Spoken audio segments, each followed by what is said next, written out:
Innal hamdalillah nahmaduhu wa nasta'inuhu wa nastaghfiruh wa na'udzu billahi min shururi anfusina wa min sayyiati a'malina. May yahdihillahu fala mudilla lahu wa may yudlil fala hadiya lahu. Wa ashhadu an la ilaha illallah wahdahu la syarika lah wa ashhadu anna Muhammadan 'abduhu wa rasuluh la nabiyya wa la rasula ba'dah. Allahumma salli wa sallim ala nabiyyina wa habibina Muhammad wa ala alihi wa sahbihi wa sallim. Ya ayyuhalladzina amanu taqullaha haqqa tuqatih wa la tamutunna illa wa antum muslimun. Ya ayyuhan nasu taqu rabbakum alladzi khalaqakum min nafsin wahidah wa khalaqa minha zawjaha wa batha minhuma rijalan katsiran wa nisaa'a. واتقوا الله الذي تساءلون به والأرحام إن الله كان عليكم رقيبا يا أيها الذين آمنوا اتقوا الله وقولوا قولا سديدا يصلح لكم أعمالكم ويغفر لكم ذنوبكم ومن يطع الله ورسوله فقد فاز فوزا عظيما أما بعد فإن خير الحديث كتاب الله وخير الهدي هدي محمد صلى الله عليه وسلم وشر الأمور محدثاتها وكل محدثة بدعة وكل بدعة ضلالة وكل ضلالة في النار. Ma'asyiral muslimin sidang salat Jumat rahimakumullah. Pertama-tama marilah kita sama-sama memanjatkan puja dan puji syukur kehadirat Allah Subhanahu wa taala yang tidak henti-hentinya melimpahkan kepada kita semua nikmat-nikmatnya, terutama adalah nikmat Islam. Demikian pula nikmat taufik dimudahkan kita oleh Allah Subhanahu wa taala untuk melangkahkan kaki kita menuju rumahnya, melaksanakan salah satu perintahnya yaitu salat Jumat berjamaah. Salawat dan salam tidak lupa kita sampaikan kepada Nabi kita Nabi Muhammad sallallahu alaihi wasallam, kepada keluarganya, para sahabatnya dan orang-orang yang mengikutinya hingga hari kiamat. Khatib berwasiat baik kepada diri khatib sendiri maupun kepada para jamaah sekalian, marilah kita tingkatkan terus takwa kita kepada Allah Subhanahu wa taala. Faqad fazal muttaqun, karena orang-orang yang bertakwalah yang akan memperoleh kebahagiaan di dunia dan di akhirat. Takwa dalam arti imtithalu awamirillah wajtinabu nawahi, melaksanakan perintah-perintah Allah Subhanahu wa taala dan menjauhi larangan-larangannya. Ma'asyiral muslimin sidang salat Jumat rahimakumullah. Di antara amalan yang ringan tetapi berpahala besar adalah zikrullah.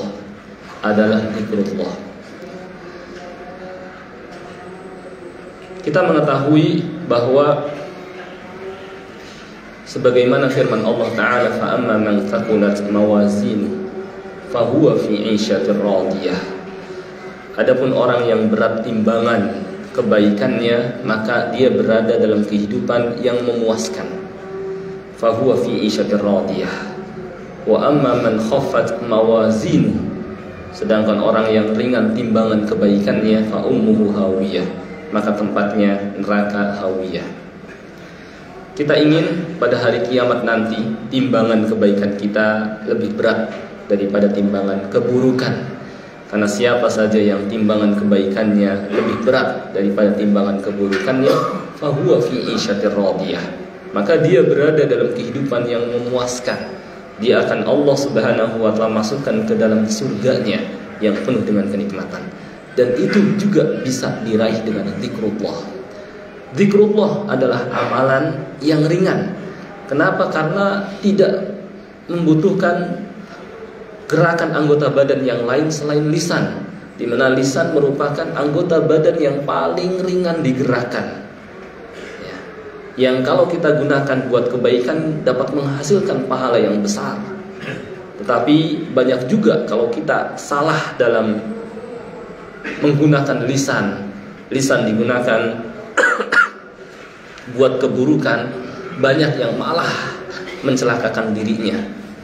Sehingga Nabi SAW menerangkan bahwa banyak orang yang dijungkir balikan ke neraka disebabkan ulah lisannya. Maka agar kita jangan sampai lisan ini malah menjatuhkan, menjungkir balikan kita ke neraka, hendaknya sebelum kita berkata kita lihat, kita perhatikan ucapan yang kita ucapkan. Apakah menghasilkan pahala? Apakah bermanfaat? Apakah di dalamnya tidak ada dosa? Ya. Kalau demikian maka kita ucapkan. Tetapi apabila di dalamnya terdapat dosa atau mengantarkan kita ke neraka, maka ditahan. Dan agar kita, karena lisan ini paling mudah digerakkan dan paling mudah juga diseret oleh setan untuk dari mulai mungkin awalnya bicara yang biasa-biasa saja, perkara-perkara yang mubah. Tapi terkadang karena setan selalu mengintai kita, selalu memperhatikan kita di saat kita lengah, terkadang diseret oleh setan yang tadinya bicara yang mubah atau biasa diarahkan kepada ghibah, membicarakan orang lain, diarahkan kepada namimah, mengadu domba, diarahkan kepada kadhib, dusta, dan maksiat-maksiat lainnya. Maka agar jangan sampai kita terseret oleh setan, maka gunakan untuk kebaikan. Dan tidak ada kebaikan yang besar melebihi zikrullah, melebihi menggunakannya untuk menyebut nama Allah Subhanahu wa taala. Inilah amalan yang ringan tetapi berpahala besar. Ya. Rasulullah SAW pernah menerangkan tentang zikir, salah satu zikir. Beliau bersabda, kalimatani khafifatani 'alal lisan, habibatani ila rahman, thaqilatani fil mizan, subhanallahi wa bihamdihi, subhanallahil azim. Dua kalimat yang ringan di lisan karena hanya menggerakkan lisan dan tidak berat, tetapi dicintai Allah Ar-Rahman, dan memberatkan timbangan, yaitu subhanallahi wa bihamdi, subhanallahil azim. Secara umum semua zikir keadaannya seperti ini, ya, ringan di lisan, dicintai Ar-Rahman, dan memberatkan timbangan, ya, ini keadaan zikir, ya. Maka agar jangan sampai lisan ini malah menggunakan untuk hal-hal yang maksiat, yang mengandung dosa, isi dengan zikrullah. Zikrullah ini memiliki keutamaan yang sangat banyak. Di samping yang tadi khatib sampaikan, ringan di lisan, dicintai Ar-Rahman, memberatkan timbangan, juga membuat hari-hari kita menjadi berkah, berkualitas, bernilai. Nabi SAW pernah bersabda, mathalul ladzi yadhkuru rabbahu wal ladzi la yadhkur, mathalul hayyi wal mayyit. Perumpamaan orang yang berzikir dengan orang yang tidak berzikir di sela-sela harinya, di sela-sela waktunya, seperti perumpamaan orang yang hidup dengan orang yang mati. Maksudnya apa? Orang yang berzikir seperti orang yang hidup, yakni hidupnya berkualitas, hidupnya bernilai, hidupnya berkah. Tetapi orang yang hari-harinya jauh dari zikrullah, maka hidupnya seperti orang mati, tidak berkualitas, tidak bernilai, tidak berkah, tidak ada gunanya, ya. Maka di antara cara agar hidup kita bernilai, berkualitas adalah mengisi dengan zikrullah. Dan keutamaan lainnya di antaranya adalah bahwa dengan zikir pun Allah Subhanahu wa taala akan selamatkan seseorang. Ada seorang nabi, Dhunnun, Nabi Yunus alaihi salam. Beliau biasa berzikir. Tetapi suatu ketika karena tidak sabar menghadapi kaumnya yang terus mendustakan setelah didakwahi, akhirnya beliau meninggalkan mereka, padahal Allah Subhanahu wa taala belum izinkan meninggalkan mereka. Akhirnya dia pergi, naik ke kapal, dan tiba-tiba kapal pun goyang dan menjatuhkan penghuninya, di antaranya adalah Dhunnun, ya, terpaksa harus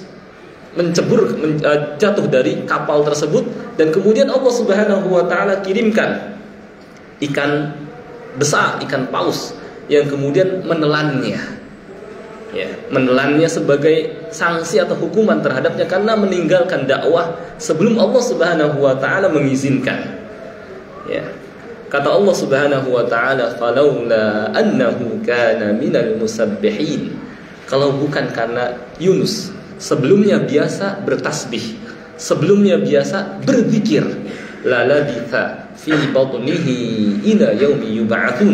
Tentu Nabi Yunus alaihi salam akan berada terus dalam perut ikan paus itu sampai hari kiamat sebagai hukuman buat dia. Dan paus ini tidak memakannya, hanya menelannya saja dalam perutnya sebagai sanksi hukumannya. Tapi karena Nabi Yunus alaihi salam senantiasa berzikir, bahkan ketika berada dalam perut ikan paus itu pun Nabi Yunus alaihi salam berzikir, mengucapkan la ilaha illa ant subhanak inni kuntu minadh dhalimin. Akhirnya Allah Subhanahu wa taala selamatkan. Allah Subhanahu wa taala keluarkan dari perut ikan itu. Ini karena apa? Zikir. Menunjukkan zikir memiliki keutamaan yang sangat-sangat besar. Di samping membuat Allah Subhanahu wa taala akan ingat kepada kita, dan saat kita butuh pertolongan, Allah Subhanahu wa taala akan berikan kepada kita pertolongannya. Dan keutamaan lainnya yang banyak dari zikir. Zikir ini ada dua macam. Ada zikir mutlak dan ada zikir muqayyad. Zikir mutlak maksudnya adalah zikir yang dalam Al-Quran atau dalam hadis Nabi Sallallahu Alaihi Wasallam tidak misalnya disebutkan kapan dibacanya, di waktu apa dibaca, maka diberlakukan secara mutlak bahwa kapan saja dianjurkan mengucapkan kalimat tersebut. Tentunya tidak pada saat bertepatan zikir yang kedua, yaitu zikir muqayyad, yang ditentukan kapan dibaca, di mana dibaca, pada saat kapan dibaca. Namanya zikir muqayyad. Zikir mutlak, kalimat-kalimat zikir yang Nabi Shallallahu Alaihi Wasallam ajarkan tanpa menentukan kapan dibaca, maka silahkan dibaca kapan saja. Misalnya apa? Ucapan subhanallahi wa bihamdihi, subhanallahil azim. Ketika kita senggang, ketika kita di kendaraan, ketika kita sedang santai, kita baca kalimat ini, ringan di lisan, dicintai Ar-Rahman, dan memberatkan timbangan. Lagi santai, subhanallahi wa bihamdihi, subhanallahil azim. Kapan saja dan di mana saja. Karena Nabi SAW tidak tentukan, maka diberlakukan secara mutlak. Namanya zikir mutlak. Atau ucapan subhanallah walhamdulillah wala ilaha illallah wallahu akbar, kita berlakukan juga secara mutlak. Karena kata Nabi SAW, ahabbul kalami ilallahi arba'. Ada 4 ucapan yang paling dicintai Allah: subhanallah walhamdulillah wala ilaha illallah wallahu akbar. Maka silahkan kita baca kapan dan di mana saja. Tetapi tentunya tidak pada saat bertepatan zikir muqayyad. Ya. Apa zikir muqayyad? Zikir yang sudah ditentukan bacaannya, kapan dibaca. Maka nggak bisa zikir mutlak dibaca pada saat zikir muqayyad. Zikir muqayyad itu apa contohnya? Sebelum keluar rumah bacaannya bismillahi tawakkaltu 'ala Allah wala haula wala quwwata illa billah. Zikir dalam sholat, zikir setelah sholat, zikir ketika mengenakan pakaian, alhamdulillahilladzi kasani hadza thawb wa razaqanihi min ghairi haulin minni wala quwwah. Zikir ketika naik kendaraan, bismillah alhamdulillah subhanalladzi sakhkhara lana hadza. Dan ini zikir muqayyad yang sudah ada bacaannya. Maka tidak bisa zikir mutlak tadi dibaca pada saat zikir muqayyad. Mau keluar rumah bacanya subhanallah walhamdulillah wala ilaha illallah. Ini keliru. Bukan keliru bacaannya, salah dalam penempatannya. Sebagian kaum muslimin tidak bisa bedakan mana zikir mutlak, mana zikir muqayyad, sehingga dia mutlakan. Ya, ini kan baik kalimatnya. Ya memang baik, nggak ada yang menyalahkan kalimat zikir, tetapi penempatannya yang salah. Nggak bisa ketika kita ruku misalnya kita baca la haula wala quwwata illa billah. Nggak bisa. Kenapa? Sudah ada bacaannya dari Nabi Sallallahu Alaihi Wasallam. Ketika ruku bacaannya begini. Ini namanya zikir muqayyad. Nah, zikir mutlak tadi tidak bisa ditempatkan pada zikir muqayyad. Ya. Mau keluar rumah bacaannya subhanallah wa bihamdi subhanallah. Salah. Bukan salah zikirnya, salah penempatan. Maka seorang harus bisa bedakan mana yang masuk ke dalam zikir mutlak dan mana yang masuk ke dalam zikir muqayyad. Ya. Zikir muqayyad seperti tadi. Ketika masuk toilet, sebelum di luarnya, bismillah Allahumma inni a'udzubika minal khubuthi wal khaba'ith. Ketika keluar ghufranak. Kemudian ketika mau makan bismillah. Setelah selesai makan alhamdulillahilladzi at'amani hadza wa razaqanihi min ghairi haulin minni wala quwwah. Ketika naik kendaraan naik ke atas, Allahu Akbar. Ketika turun, subhanallah. Ini dzikir muqayyad yang sudah ada bacaannya. Maka nggak bisa dzikir mutlak dibawa kepada dzikir muqayyad. Bagaimana cara mengetahui mana yang masuk ke dalam dzikir mutlak, mana yang termasuk dzikir muqayyad? Lihat hadis-hadis Nabi Sallallahu Alaihi Wasallam, dan para ulama telah mensyarahkan, telah membuat bab ini doa pada saat dibaca ini, pada saat tertentu dibaca. Kemudian pada saat pada saat dalam keadaan tertentu dibacanya begini. Nah, seperti itu namanya dzikir muqayyad. Tetapi ketika tidak disebutkan kapan dibaca, masuknya ke dalam dzikir mutlak. Subhanallah wa bihamdi, subhanallahil azim, astaghfirullah wa atubu ilaih, la ilaha illallah wahdahu la syarikalah, lahul mulku wa lahul hamdu wa huwa ala kulli syai'in qadir, dan seterusnya. Nah, dengan kita mengisi waktu-waktu kita dengan dzikir mutlak dan dzikir muqayyad, kita termasuk orang-orang yang banyak berzikir kepada Allah Subhanahu wa taala, yang Allah siapkan untuk mereka ampunan dan pahala yang besar. Aku qauli hada wa astaghfirullahal azim li wa lakum.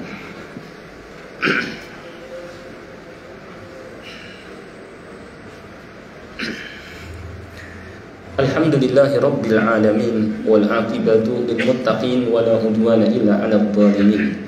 Asyhadu an la ilaha illallah al-malikul haqqul mubin, wa asyhadu anna Muhammadar Rasulullah shadiqul wa'dil amin. Allahumma salli wa sallim ala nabiyyina wa habibina Muhammadin al-amin, wa ala alihi at-tahirin wa ashabihi al-akramin, wa man ihtada bihadihi al-mubin ila yaumiddin. Amma ba'd. Ma'asyiral muslimin sedang salat Jumat rahimakumullah. Setelah kita mengetahui keutamaan zikir, bahwa zikir itu keutamaannya sebagai amalan ringan tetapi berpahala besar, dicintai Ar-Rahman, memberatkan timbangan, kemudian juga menyelamatkan kita dari kesulitan, membuat Allah Subhanahu wa taala akan ingat kepada kita, dan keutamaan-keutamaan lainnya, ya. Dan juga kita mengetahui pembagian zikir ada mutlak, ada muqayyad. Maka termasuk zikir juga yang ulama mengatakan ini termasuk zikir yang paling utama, zikir mutlak paling utama adalah membaca Al-Quran. Bahkan Imam Syafi'i rahimahullah berpendapat bahwa baca Al-Quran adalah zikir yang paling utama, ya. Maka kalau seseorang ingin mendapatkan pahala yang besar, ingin hari-harinya bernilai, ingin hari-harinya berkualitas berkah, jangan jauh-jauh dari Al-Quran, ya. Hendaknya dia punya moto bahwa tidak ada hari tanpa membaca Al-Quran, ya. Tidak ada hari tanpa membaca Al-Quran. Setiap hari harus baca Al-Quran. Jangan sampai enggak baca Al-Quran. Bahkan generasi salaf terdahulu mereka menganggap makruh, enggak bagus keadaan seseorang kalau hari terlewat begitu saja tanpa ditengok Al-Quran, ya. Karena inilah yang menjadikan hari kita enggak berkualitas. Kenapa kita sempatkan nengok pesan-pesan manusia, ya, WhatsApp, Facebook, Twitter, dan pesan-pesan tulisan manusia kita baca, tapi pesan Allah Subhanahu wa taala kita tidak baca, ya. Orang yang seperti ini akan menyesal. Kenapa dulu tidak saya manfaatkan waktu-waktu saya dengan membaca Al-Quran?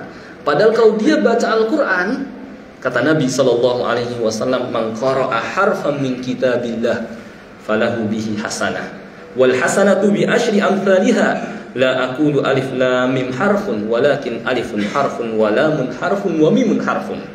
Barang siapa membaca satu huruf Al-Quran, maka dengan satu huruf tersebut Allah Subhanahu wa taala akan berikan 10 kebaikan. Falahu hasanah, satu kebaikan, tapi Allah lipatkan karena kemurahannya di 10 pahala, ya. Kemudian kata Nabi Sallallahu Alaihi Wasallam, aku tidak katakan alif itu alif lam mim itu satu huruf, tapi alif satu, lam satu, mim satu. Lalu bagaimana kalau kita membaca satu halaman, ya, satu surat, setengah juz, tentu kita akan membawa pahala yang sangat banyak. Siapa yang membawa pahala yang banyak, maka berarti dia membawa bekal yang banyak. Siapa yang membawa bekal yang banyak, dia akan nyaman di perjalanan. Dan kita akan meninggalkan dunia menuju alam kubur, menuju alam akhirat. Alam kubur waktu yang lama, yang panjang, yang manusia berada di alam kubur ada yang sudah puluhan tahun, ada yang sudah ratusan tahun, bahkan ada yang ribuan tahun. Perjalanan yang panjang, masa sih kita nggak siapkan bekal? Tidak ada bekal yang terbaik melebihi takwa, melebihi amal soleh, dan diantaranya membaca Al-Quran. Agar kita bawa bekal yang banyak. Kita saja kalau mau pulang kampung aja, kalau kita bawa bekal yang banyak nyaman, ya, bawa uang yang banyak nyaman. Naik kendaraan, ya, bawa uang yang banyak. Ketika kendaraan misalnya mogok, tinggal diservis. Bawa bekal, ya, ketika lapar tinggal makan, haus tinggal minum. Ketika hujan bawa salin, nyaman di perjalanan. Lalu kenapa untuk perjalanan di dunia kita siapkan bekal, tapi untuk perjalanan yang jauh lebih panjang alam kubur, alam akhirat kita nggak siapkan bekal? Maka kita harus siap-siap menyesal, ya, kalau sampai kita nggak bawa bekal. Kalau sampai hari-hari kita nggak sempat baca Al-Quran, itu orang yang siap nyesal, ya. Hari-harinya dia sempatkan baca tulisan manusia, tapi Al-Quran ditaruh di lemari sampai berdebu, sampai dirayapin, ya. Ini sama saja harus siap menyesal, harus siap rugi. Padahal Al-Quran Allah telah mudahkan. Sekarang pun Al-Quran sudah ada di handphone kita masing-masing. Kenapa di handphone kita semua ada? Ada game, ada berita, ada YouTube, ada WhatsApp, media sosial, semuanya ada, tapi Al-Quran nggak ada. HP yang nggak ada keberkahan kalau sampai seperti ini. Ya, HP yang nggak ada keberkahan dan waktu-waktunya nggak berkah kalau ada orang yang seperti itu, nggak bernilai, nggak berkualitas, dan seperti orang yang mati, kata Nabi Sallallahu Alaihi Wasallam. Maka mumpung Allah Subhanahu Wa Taala masih memberikan pada kita kesempatan hidup di dunia, jangan sia-siakan. Jangan kita seperti orang yang mati, nggak ada gunanya hidupnya. Yang kata Nabi Sallallahu Alaihi Wasallam, wa matalul ladzi la yadhkuru rabbahu matalul mayyit. Ya, orang yang nggak menyempatkan zikir di sela waktunya seperti orang yang mati. Hidupnya nggak berkualitas, hidupnya nggak berkah, hidupnya nggak bernilai. Ini saja mungkin yang bisa khatib sampaikan. Mudah-mudahan apa yang khatib sampaikan ini bermanfaat baik bagi khatib sendiri maupun bagi jamaah sekalian. Kita minta kepada Allah Subhanahu wa Ta'ala hidayahnya, taufiknya, dan agar kita dimudahkan mengamalkan perintahnya, menjauhi larangannya, dan istiqamah di atas agamanya. Allahumma salli ala Muhammad wa ala ali Muhammad kama sallaita ala Ibrahim wa ala ali Ibrahim innaka Hamidum Majid. Allahumma ighfir lil muslimina wal muslimat wal mu'minina wal mu'minat al ahya'i minhum wal amwat innaka sami'un qaribun mujibud da'awat. Rabbana ighfir lana wa li ikhwanina alladhina sabaquna bil iman wa la taj'al fi qulubina ghillan lil ladzina amanu rabbana innaka ra'ufur rahim. Rabbana atina fid dunya hasanah wa fil akhirati hasanah wa qina adzaban nar. Subhana rabbika rabbil izzati amma yasifun.